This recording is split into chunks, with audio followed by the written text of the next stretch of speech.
Serial প্রেমীদের জন্য রয়েছে দুঃসংবাদ। অনির্দিষ্ট কালের জন্য বন্ধ হলো বাংলা সিরিয়াল। শুধু সিরিয়াল নয়, বন্ধ পুরো টেলি ইন্ডাস্ট্রির শুটিং। গতকাল 29শে জুলাই থেকে সব শুটিং ফ্লোর বন্ধ করা হলো। ফের কবে কলাকুশলীরা আবার ফ্লোরে ফিরবেন তা নিয়ে রয়েছে অনিশ্চয়তা। পরিচালকদের সমস্যার সমাধান যতদিন না হচ্ছে ততদিন বন্ধ থাকবে শুটিং।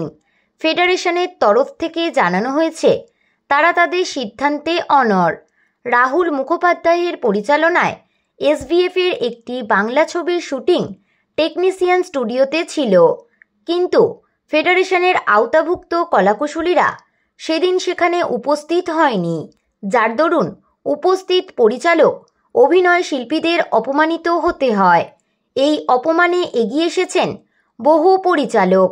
তারা জানিয়েছেন, যদি রাহুলকে সসম্মানে পরিচালকের পদে টেকনিশিয়ানরা না গ্রহণ করে তবে সোমবার থেকে ছবির সেটে যাবেন না তারা।